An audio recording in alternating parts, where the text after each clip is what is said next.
सिद्धाणं नमो ऐरियाणं नमो वैछायणं नमो लोये सवासाहुणं। बोलिए भगवान महावीर स्वामी की जय। हम पद्म पुराण ग्रंथ का स्वाद अनंत वीर्य केवली के धर्मोपदेश का वर्णन करते हैं। पर्व 14 में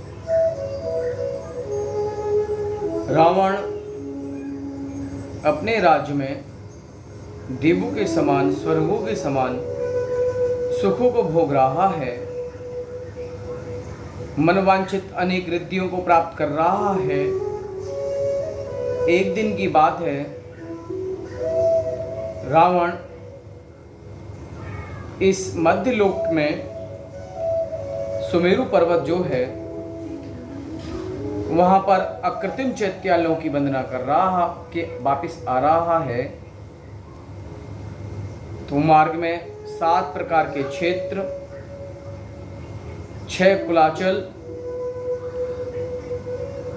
जैसे ही उन 6 प्रकार के क्षेत्रों को देखता है, 6 कुलाचलों को देखता है, 7 प्रकार के क्षेत्रों को देखता है, वहाँ की सुंदरता, अनेक प्रकार की वृक्ष, अनेक प्रकार की नदियाँ, सरोवर, उनको जैसे जैसे देखता है और सूर्य के भवन में विराजमान, विमान में विराजमान महाविभूति से युक्त लंका में आने का मन है उसका। उसी समय उसे मनोहर उतंग शब्द सुनाई दिया। तब वह बड़ा खुश हुआ, प्रसन्न हुआ और उसने अपने मंत्री से पूछा। उस मंत्री का नाम मारीच। उससे पूछता है, हे मारीच, यह सुंदर महाशब्द किसका है?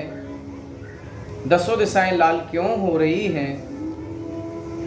तब मारीच कहते हैं, हे देव, यहाँ पर केवली भगवान की गंधकुटी आई है। वहाँ अनेक देव दर्शन को आ रहे हैं। वहाँ पर ये मनोहर शब्द हो रहे हैं। देवों के मुकुट की किरणों से 10 दिशाएं लाल रंग के रूप में हो रही हैं। इस स्वर्ण पर्वत पर अनंत वीर मुनिराज को केवल ज्ञान उत्पन्न हुआ है। जैसे ही मारीच, जो उनका मंत्री, यह शब्द बोलता है, रावण की प्रसन्नता अपार हो जाती है और बड़ा आनंद को प्राप्त होता है। सम्यक दर्शन सहित महाकांति के धारी आकाश से उतरकर केवली की वंदना के लिए पृथ्वी पर वह रावण आया। उन केवली प्रभु की वंदना की, स्तुति की और उन केवली के पास इंद्र, देव और अनेक प्रकार के केवली उनके पास बैठे थे। तभी रावण ने अपने दोनों हाथ जोड़े, उन केवली प्रभु को नमस्कार किया और जहाँ पर विद्याधरों का स्थान था, यथायोग्य स्थान पर बैठ गया। भगवान के समूह शरण में चारों प्रकार के देव, त्रियंच और मनुष्य केवली के चरणों में बैठे थे। उसी समय कोई शिष्य ने भगवान से प्रश्न किया, हे प्रभु, अनेक प्राणी धर्म अधर्म का स्वरूप एवं उनके फल की अभिलाषा जानने की कर रहे हैं और इस संसार से पार उतरने का कारण जानना चाहते हैं। हे प्रभु, आप केवली हैं। आप जो मार्ग बताएंगे वह उचित मार्ग होगा। वह मार्ग आप हमें बतलाएं। तब भगवान केवल ज्ञानी अनंत वीर्य ओमकार ध्वनि से मर्यादा पूर्वक शब्द लेते हैं, जिनका विस्तार सहित संदेह रहित सबको हितकारी वचन कहने लगे। हे भव्य जीवों, यह जीव चेतना लक्षण वाला, अनादिकाल से निरंतर अष्ट कर्मों से बंधा हुआ, चारों गतियों में संसार में परिभ्रमण कर रहा है। कभी जन्म को प्राप्त होता है, कभी मरण को प्राप्त होता है। इन 84 लाख योनियों में अनंत काल से परिभ्रमण कर रहा है। जब तक उस जीव को मोक्ष की प्राप्ति नहीं होती है, तब तक वह इन कर्मों में से लिप्त होकर संसार में परिभ्रमण करता रहता है। संसार में अपार दुख है, क्षणिक मात्र सुख है, और वो जो सुख है, यह जीव चारों गतियों में परिभ्रमण करता रहता है। कभी नरक गति, कभी त्रियंच गति, कभी देव गति, कभी मनुष्य गति, और जैसे तैसे करके मनुष्य गति प्राप्त होती है बड़ी दुर्लभता के साथ। और अगर मनुष्य जन्म प्राप्त भी हो गया और अपने आत्म की कल्याण नहीं किया, उस मोक्ष मार्ग को प्रशस्त नहीं किया, उस मनुष्य गति में भी चारों प्रकार की जो है गतियों में परिभ्रमण तो कर ही रहा है, और मनुष्य गति के अंदर 5 प्रकार की जो इंद्रिय भोग हैं, अगर उनमें रम गया, पुनः संसार का चक्र शुरू हो जाता है। जैसे स्पर्श रचना, स्पर्श इंद्रिय का लोलुपता, रचना इंद्र की लोलुप हुई, स्पर्श रचना घ्राण चक्षु कर्ण इन पंचेंद्रियों की वशीभूत होकर और उस निंद्रा में लीन होकर यह जीव नरक को प्राप्त करता है। नरक बड़ा दुख का सागर है, महादुख है। जो लोग बड़े क्रूर होते हैं, धन के लोभी होते हैं, परिवार में अपने माता को, पिता को, भाई को, बहन को, पुत्री को, पुत्र को, जो भी कुटुंबी जन है उनको मारते हैं, वो निश्चित ही नरक को प्राप्त करते हैं। जो लोग गर्भपात करते हैं, बालक की हत्या करते हैं, जो लोग गर्भपात करते हैं और माता की कोख में औजारों से, आधुनिक तरीकों से तमाम तरह के ऐसे प्रयोग करते हैं जिसमें उस बालक की हत्या होती है, चाहे वो बालिका हो चाहे बालक हो, क्या पता वह उस जीव उसी जन्म में अपना कल्याण करना चाहता है। जो लोग अबॉर्शन कराते हैं, हत्या करते हैं, वृद्धों को मारते हैं, स्त्रियों को मारते हैं, और कोई दूसरा मार रहा है उसको प्रमोट करते हैं, उसको समर्थन करते हैं, किसी जीव को बंदी बनाते हैं, पकड़ते हैं, उसकी हत्या करते हैं, या कोई पशु को या कोई पक्षी को पालते हैं और उसका शोषण करते हैं, या उनको पिंजरों में बंद करते हैं, ऐसे जो लोग होते हैं वो निश्चित नरक को प्राप्त करते हैं। जो कुबुद्धि से जलचर थलचर जीवों की हिंसा करते हैं और उनके परिणाम धर्म से रहित होते हैं, वे जीव नरक को जाते हैं। जो पापी लोग अपनी तृष्णा को मिटाने के लिए, अपनी क्षुधा को मिटाने के लिए शहद का प्रयोग करते हैं, शहद का भक्षण करते हैं, या मधुमक्खियों का छाता तोड़ते हैं, उन्हें 7 गांव जलाने का पाप लगता है, और ऐसे व्यक्ति निश्चित नरक को प्राप्त होते हैं।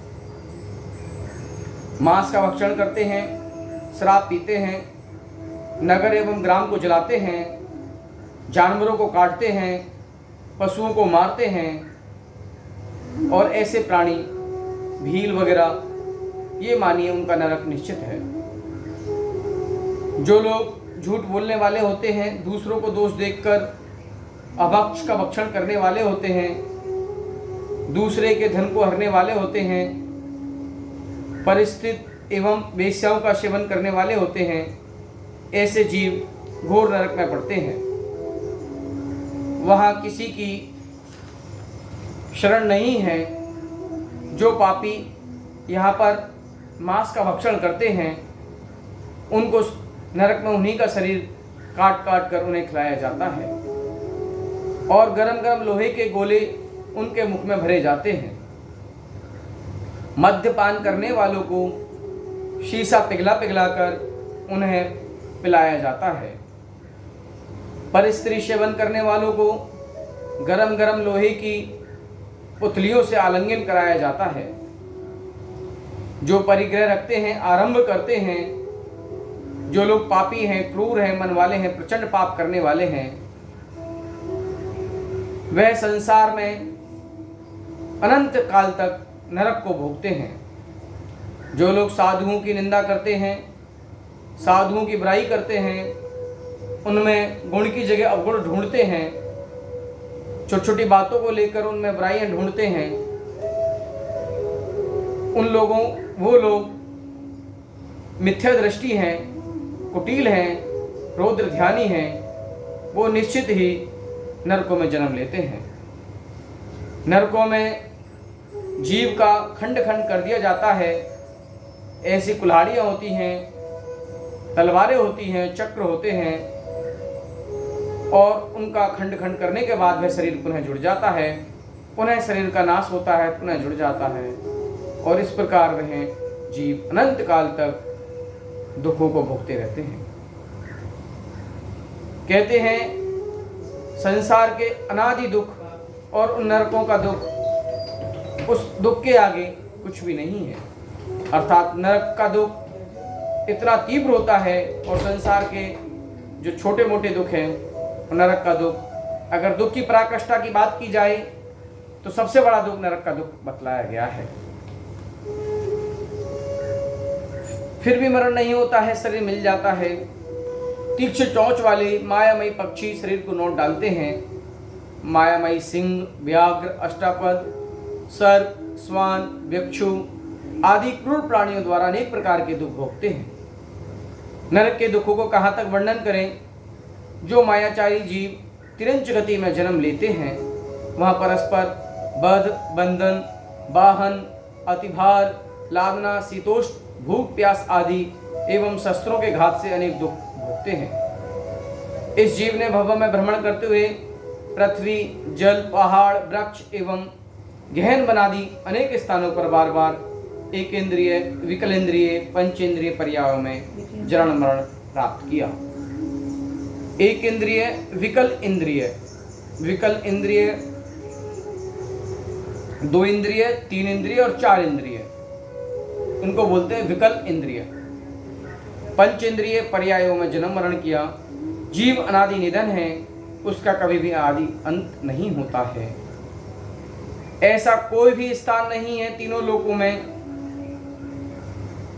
जहां पर हमारी आत्मा ने जन्म नहीं लिया हो। ऐसा कोई भी स्थान नहीं है जहां पर हमारी आत्मा ने कोई ना कोई रूप में जीव की उत्पत्ति हुई हो या उसका मरण हुआ हो, कोई ना कोई पर्याय में। जीव माया रहित स्वभाव से संतोषी है। वह मनुष्य जीवन को प्राप्त करता है। मनुष्य का शरीर ही मोक्ष का कारण है। इसे प्राप्त कर कर वह मोह, राग, द्वेष आदि से पागल होकर संसार में परिभ्रमण करता रहता है। वे मूर्ख मनुष्य पूर्व कर्म के उदय से कोई आर्यखंड में, कोई मलक्ष खंड में उत्पन्न होते हैं। कोई पैसे वाले होते हैं, कोई गरीब होते हैं, कोई कर्म के उदय से पागल होते हैं, कोई बुद्धिमान होते हैं, कोई विवेकी होते हैं, कोई अविवेकी होते हैं। ये सब कर्मों का ही खेल है। कोई सुंदर होता है, कोई कुरूप होता है, कोई लंबी आयु जीने वाला होता है, कोई छोटी आयु में मृत्यु को प्राप्त करता है। जब तक उस जीव की जितनी आयु होती है वह जीव उतना जीवन जीता है।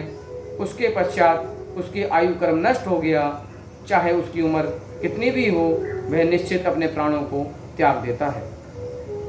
कोई भाग्यशाली होता है, कोई पापी होता है, कोई आदेश देने वाला होता है, कोई आदेश मानने वाला होता है, कोई मालिक होता है, कोई नौकर होता है, कोई जिंदगी भर नौकर चाकरी करता है, कोई किसी को यश वैभव प्राप्त होता है, किसी को जिंदगी भर अपयश प्राप्त होता है, कोई वीर होता है, कोई कायर होता है, कोई जल में, कोई रण में, कोई देश में, कोई विदेश में प्रवेश करता है, कोई घूमता रहता है, कोई खेती करता है, कोई व्यापार करता है, कोई सेवा करता है।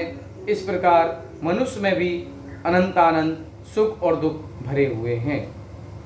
निश्चय से देखा जाए तो चारों गतियों में जीव को दुख ही दुख है, और वह दुख में भी कभी कभार सुख ढूंढता है या सुख मानता है, वह उसकी अज्ञानता है। और मुनियोग से या श्रावकों से व्रत लेता है और अपने कर्मों की निर्जरा करता है या अपने कर्मों को काटता है, अज्ञान से वह देव गति को निश्चित प्राप्त करता है।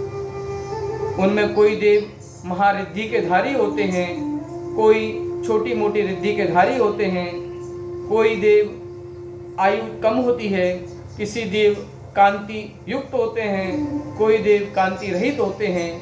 वहाँ पर भी जिस प्रकार मनुष्यों में सुख दुख होता है, ऊंच नीच का, भेदभाव का, गरीबी अमीरी का, प्रभाव एवं अप्रभावहीन का, उसी प्रकार देवगतियों में भी तृष्णा का, वहाँ पर भी दुख होता रहता है। इस प्रकार हम ये कह सकते हैं देवों में भी सुख नहीं होता है। चारों गतियों में दुख ही दुख भरे हुए हैं। क्रियंच गति के दुखों की क्या बात करें, वहाँ पर बांधा जाना, मारा जाना, काटा जाना, छेदा जाना, बाहर ढोना, बंधन आदि अनेक प्रकार के दुख हैं। इस प्रकार हमने चारों गतियों में दुखों का वर्णन किया है, और यह व्यक्ति अनादिकाल से इन संसार में परिभ्रमण करता रहता है और अपने कर्म जो किए हैं उन कर्मों को भोगता है, उन कर्मों के आधार पर दुख प्राप्त करता है। जब इस जीव का जन्म भोग भूमि या उत्तम जगह पर होता है, वहाँ पर वह सुख प्राप्त करता है और वह सुख में लीन हो जाता है। पुनः उसका पाप कर्म का उदय आता है तो पुनः वह दुख को प्राप्त करता है। इसलिए हे भव्य जीवों, अगर आप अपना कल्याण करना चाहते हैं तो परिग्रह को त्यागें, और जो उत्तम मुनिराज हैं उनकी संगति, आरिका, एलक, क्षुल्लक क्षुल्लिकाएँ हैं, मध्यम पात्र हैं, व्रत रहित सम्यक दृष्टि जीव हैं, जगन पात्र हैं, आप इनको आहार दान देवें, जिससे आपका अपना कल्याण होगा और निश्चित ही आप अपने कर्मों की निर्जरा कर कर उत्तम सुख को प्राप्त करेंगे।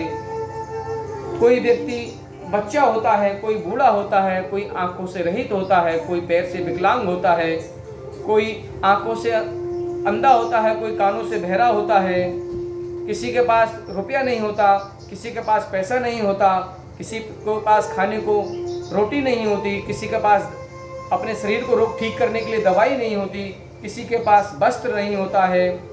अगर आप इन व्यक्तियों को देते हैं तो आप करुणादान करते हैं। वह उत्तम पात्र दान उत्तम भोग भूमि देता है, मध्यम पात्र भोग भूमि देता है, और जघन पात्र दान जघन भोग भूमि को प्राप्त होते हैं। जो लोग नरक निगोदी के दुखों से रक्षा करते हैं वह पात्र कहे जाते हैं। जो सम्यक दृष्टि साधु हैं, जो जीवों की रक्षा करते हैं, सम्यक दर्शन ज्ञान चरित्र से निर्मल हैं, वो परम पात्र हैं। जिनके मान अपमान, दुख सुख, तृण कंचन सब बराबर हैं, जो राग द्वेष नहीं करते हैं, सब परिग्रह रहित हैं, महातपस्वी हैं, अपनी आत्मा में लीन हैं, अपने आप को वो अपना कल्याण करना चाहते हैं, वे मुनि ही उत्तम पात्र हैं। ऐसी साधुओं को आहार दान देना चाहिए, औषध दान देना चाहिए, अभय दान देना चाहिए, शास्त्र देना चाहिए, जिससे कि आप अपने कर्मों को निर्जरा कर कर उत्तम भोग भूमि में जन्म लेकर अपने 8 प्रकार के कर्मों को नाश कर कर उत्तम सुख मोक्ष को प्राप्त कर सकते हैं। जा वाणी के ज्ञान से सूझे लोकालोक, सोवाणी मस्तक नमो सदा दे तुहूँ डोक। हे जिनवाणी भारती तो हे जपो दिन रेन, जो तेरा शरणा गए सो पावे सुख चैन। नमो ह्रीं ताड़म नमो सिद्धाड़म, नमो वायरियाणम नमो गच्छायाणम, नमो लोए सवा सावणम।